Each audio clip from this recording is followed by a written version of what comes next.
Hello friends, GS revision centre में आपका स्वागत है। मैं उज्जवल कुमार। आज हम लोग देखेंगे बीएसएससी के साइंस 20 क्वेश्चन देखेंगे साइंस का। आज से साइंस का सीरीज चालू है और हम लोग साइंस देखते हैं। चलिए प्रश्न संख्या 1 पर चलते हैं। प्रश्न संख्या 1, बिलियन में विलय मिलाने पर क्या होता है? बिलियन में और विलय मिलाने पर क्या होता है? तो जल विभव कम हो जाता है। बिलियन में अगर हम जल और विलय मिलाएं तो क्या होगा? तो बिलियन का जल विभव कम हो जाएगा। प्रश्न संख्या 2, जानवरों में प्रचुर मात्रा में पाया जाने वाला उत्तक। जानवर में प्रचुर मात्रा में पाया जाने वाला उत्तक कौन सा है? तो संयोजी उत्तक। कौन सा? संयोजी उत्तक। प्रश्न संख्या 3, मस्तिष्क का कौन सा हिस्सा सभी प्रकार के संज्ञानात्मक, संवेगात्मक और प्रेरक क्रियाओं को संपादित करता है? मध्य मस्तिष्क। कौन सा? तो मध्य मस्तिष्क। प्रश्न संख्या 4, शरीर के सभी अंगों से ऑक्सीजन रहित रक्त किस शिरा के माध्यम से हृदय में प्रवेश करता है? तो महाशिरा। महाशिरा को क्या बोलते हैं? वेन कावा। महाशिरा को वेन कावा बोला जाता है। प्रश्न संख्या 4 क्या है कि शरीर के सभी अंगों से ऑक्सीजन रहित रक्त किस शिरा के माध्यम से हृदय में प्रवेश करता है? तो महाशिरा। महाशिरा के इंग्लिश में वेन कावा बोलते हैं। प्रश्न संख्या 5, परमाणु नाभिक बनने होते हैं। परमाणु के नाभिक बने होते हैं प्रोटॉन और न्यूट्रॉन से। क्या है? प्रोटॉन और न्यूट्रॉन से परमाणु के नाभिक बने होते हैं। प्रश्न संख्या 6, क्वांटम सिद्धांत का पहला प्रयोग किसके द्वारा किया गया था? तो बोहर के द्वारा।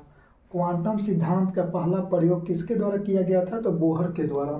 संख्या 7, किसी तत्व का उपयोग नाभिकीय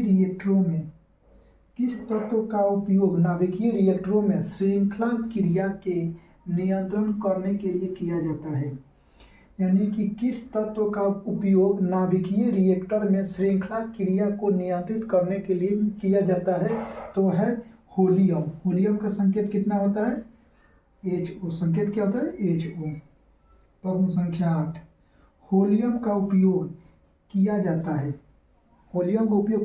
है तो मिश्र धातु में चुंबक बनाने के लिए। होलियम का उपयोग किया जाता है मिश्र धातु में चुंबक बनाने के लिए। होलियम का उपयोग किया जाता है। प्रश्न संख्या 9, कठोर जल में अधिक मात्रा में मौजूद होता है। कठोर जल में अधिक मात्रा में क्या मौजूद होता है? कैल्शियम और मैग्नीशियम। और प्रश्न संख्या 10, अर्धचालक का ताप बढ़ने पर उसकी प्रतिरोधकता घटती है।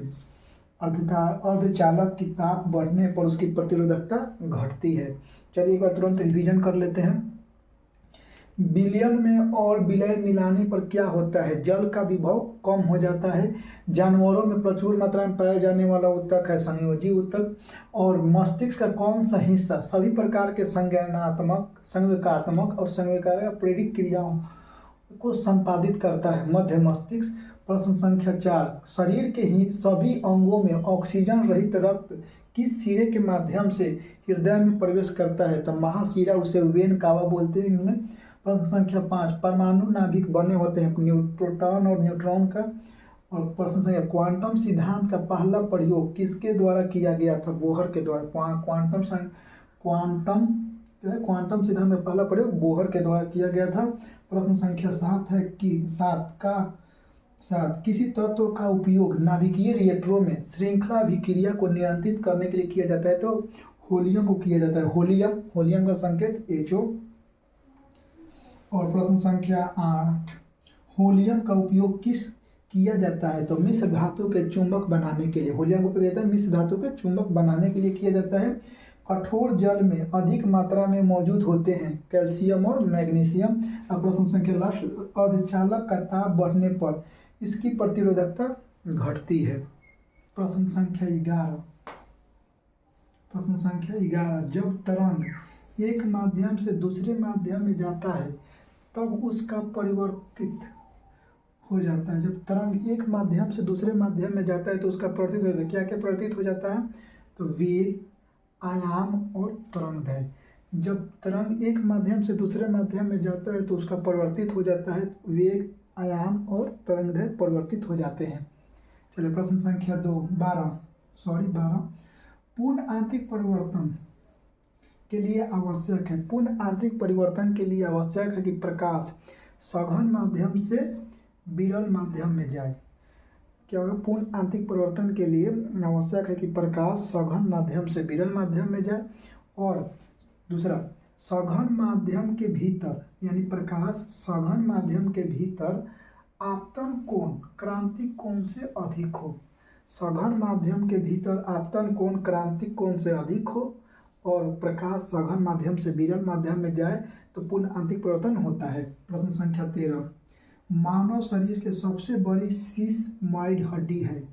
मानव शरीर की सबसे बड़ी सीसमाइड हड्डी है तो है पटेला। मानव शरीर की सबसे बड़ी सीसमाइड हड्डी पटेला। चलिए प्रश्न संख्या 14 दुर्बल बल की सीमा होती है। दुर्बल बल की सीमा होती है वो है 10⁻16 मीटर।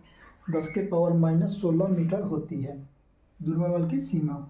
प्रश्न संख्या 15 प्रकाश के कण की प्रकृति की घटना किसके द्वारा दिखाई जाती है? तो प्रकाश विद्युत प्रभाव के द्वारा। प्रकाश विद्युत प्रभाव के द्वारा। अब प्रकाश विद्युत प्रभाव की खोज 1887 में रुडोल्फ हटर्ज के द्वारा हेनरी रुडोल्फ हटर्ज के द्वारा खोज की गई थी 1887 में। प्रश्न संख्या 16 पोलियो का टीका का खोज जोनस साल्क। पोलियो का टीका खोज जोनस साल्क का सबसे पहले पोलियो का टीका का उपयोग किया गया था 1955 में। कितने का? तो 1955 में पोलियो का टीका खोज किया गया था, मतलब उपयोग किया गया था। पहली बार पोलियो टीका का उपयोग किया गया था 1955 में। चलिए प्रश्न संख्या 17 मानव शरीर की सबसे बड़ी कोशिका है। मानव शरीर की सबसे बड़ी कोशिका मादा अंडाणु। मानव शरीर की सबसे बड़ी कोशिका मादा अंडाणु। और प्रश्न संख्या 18 कन्फ्यूजन वाला प्रश्न संख्या 18 मानव शरीर की सबसे लंबी कोशिका। सबसे बड़ी कोशिका मादा अंडाणु और सबसे लंबी कोशिका तंत्रिका कोशिका। मानव शरीर की सबसे बड़ी कोशिका मादा अंडाणु और मानव शरीर की सबसे लंबी कोशिका तंत्रिका कोशिका होती है, ध्यान रखिएगा। प्रश्न संख्या 19 कौन सा एंजाइम प्रोटीन हाइड्रोलाइज करता है? कौन सा एंजाइम प्रोटीन हाइड्रोलाइज करता है? वो है पेप्सिन। कौन सा? तो पेप्सिन। प्रश्न संख्या 20 हम लोग आते हैं और फ्लेमिंग के वाम हस्त के नियम से है। फ्लेमिंग का वाम हस्त नियम अंगूठा बल की दिशा। अंगूठा बल की दिशा, मध्यमा धारा की दिशा, मध्यमा धारा की दिशा और तर्जनी चुंबकीय क्षेत्र की दिशा। तर्जनी इसको बोलते हैं, तर्जनी वो है चुंबकीय क्षेत्र की दिशा। चलिए इसको जल्दी से एक बार रिवाइज कर लेते हैं और क्विक रिवीजन के लिए। जब तरंग प्रश्न संख्या 11 जब तरंग एक माध्यम से दूसरे माध्यम में जाती है तब उसका परिवर्तित हो जाता है तो वेग आयाम और तरंगदैर्घ्य परिवर्तित हो जाता है। जब तरंग एक माध्यम से दूसरे माध्यम में जाता है तो उसका परिवर्तित हो जाता है तरंग वेग आयाम और माध्यम तरंगदैर्घ्य। पूर्ण आंतरिक परिवर्तन संभव है जब प्रकाश सघन माध्यम से विरल में जाए, और दूसरा जब सघन माध्यम के भीतर आपतन कोण क्रांतिक कोण से अधिक हो तो प्रकाश परिवर्तन होगा, पूर्ण आंतरिक परिवर्तन होगा। प्रश्न संख्या 13 मानव शरीर के सबसे बड़ी सीसमाइड हड्डी है पटेला। मानव शरीर की सबसे बड़ी हाइड है पटेला। दुर्बल बल की सीमा होती है 10⁻16 मीटर होती है। प्रश्न संख्या 15 प्रकाश के कण की प्रकृति की घटना। प्रकाश के कण की प्रकृति की घटना किसके द्वारा दिखाई जाती है? तो प्रकाश विद्युत प्रभाव के द्वारा दिखाई जाती है। उसकी खोज हुई थी 1887 में हेनरी रुडोल्फ हटर्ज के द्वारा खोज किया गया था। प्रश्न संख्या 16 पोलियो का टीका का खोज जोनस साल्क। पोलियो का टीका का पहली बार उपयोग किया गया था 1955 में। प्रश्न संख्या 17 मानव शरीर की सबसे बड़ी कोशिका मादा अंडाणु और मानव शरीर की सबसे लंबी कोशिका तंत्रिका कोशिका। मानव शरीर की सबसे बड़ी कोशिका मादा अंडाणु, मानव शरीर की सबसे लंबी कोशिका क्या है? तो तंत्रिका कोशिका। प्रश्न संख्या 19 कौन सा एंजाइम प्रोटीन हाइड्रोलाइज करता है? कौन सा एंजाइम प्रोटीन हाइड्रोलाइज करता है? यानी कि पेप्सिन, वो है पेप्सिन। चलिए फ्लेमिंग के वाम हस्त नियम पर आते हैं। अंगूठा बल की दिशा, मध्यमा धारा की दिशा, तर्जनी चुंबकीय क्षेत्र की दिशा को प्रदर्शित करता है। अगर आपको अच्छा लगा हो तो लाइक और सब्सक्राइब करना ना भूलें।